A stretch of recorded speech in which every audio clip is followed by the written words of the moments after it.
unifying all Filipinos.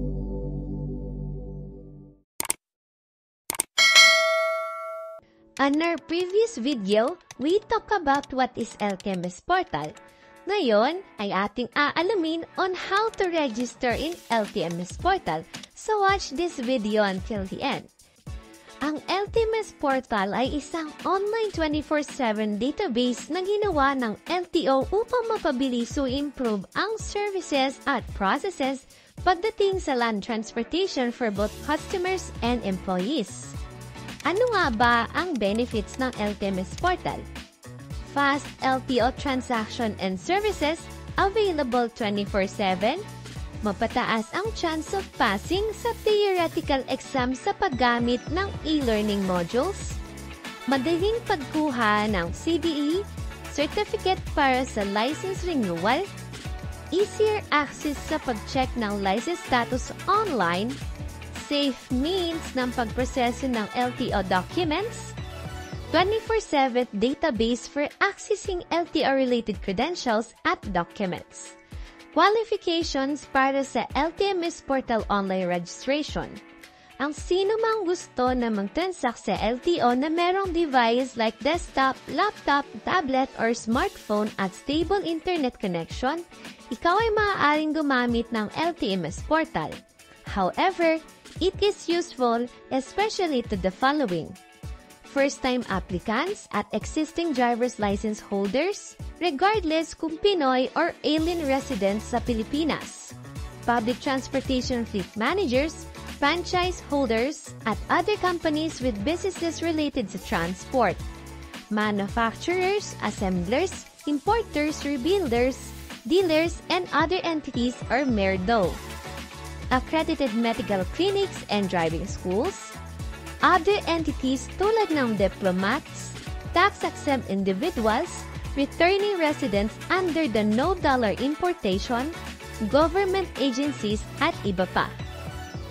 Requirements for LTMS Portal online registration: active or stable internet connection, device tulad ng desktop, laptop, smartphone, or tablet, valid email address and active mobile number. Information para sa mga license or may mga lisensya na, ngunit walang LTMS account, driver's or conductor's license number and expiry date, official receipt number, o kung walang resibo, mother's maiden name, full name, birthday, gender, mother's maiden name, emergency contact, medical information at complete address. Para sa alien residents, Alien Certificate of Registration Number or ACR at expiry date at nationality. Procedures: visit the Land Transportation Management System or LTMS Portal homepage. Maaari mong kunin ang link sa ating description box. Click Register Now. Basahin ang Terms of Agreement at i-click ang checkbox that says, Yes, I accept.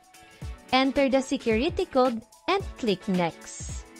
Piliin kung anong klaseng registration ang inyong gagawin. For individual registrants, click Enroll as an individual. For organizations and companies, click Enroll as an organization. For enrollment ng LTO stakeholders, piliin ang MERD kung ikaw ay manufacturer, assembler, importer, rebuilder, dealer, at other entity kung ikaw naman ay nabibilang sa mga diplomats, tax-exempt individuals, returning residents under the $no importation, government agencies, at iba pa. Select Yes or No kung ikaw ay may Philippine driver's or conductor's license. Para sa mga may lisensya na, provide the following information tulad ng driver's or conductor's license number at expiry date, official receipt number, o pangalan ng nanay ng pagkadalaga o mother's maiden name kung wala na ang resibo. Confirm your nationality at click Next. For alien residents, provide the following details like the Alien Certificate of Registration or ACR number and expiry date. at ang inyong nationality, then click Next. Enter your contact information like email address and mobile number and submit.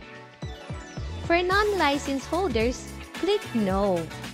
For first-time Filipino applicants, ibigay ang inyong buong pangalan, birthday, at mother's maiden name. For alien residents, please provide your alien certificate of registration or ACR number and expiry date and nationality. Once done, click Next. Ilagay ang inyong information tulad ng email address at mobile number at isubmit. Check ang inyong inbox para sa verification link at i-update ang inyong password at mabe-verify na ang inyong account. Once done, the portal will assign a 15-digit number that will serve as your username and LTO client ID para sa future transactions. Using the username or registered email address and created password, access your LTMS account at ikaw ay mapupunta sa dashboard. Important reminders. Only some selected LTO branch lamang ang able to process ng LTMS transactions. Ang pag-register sa LTMS portal ay walang bayad.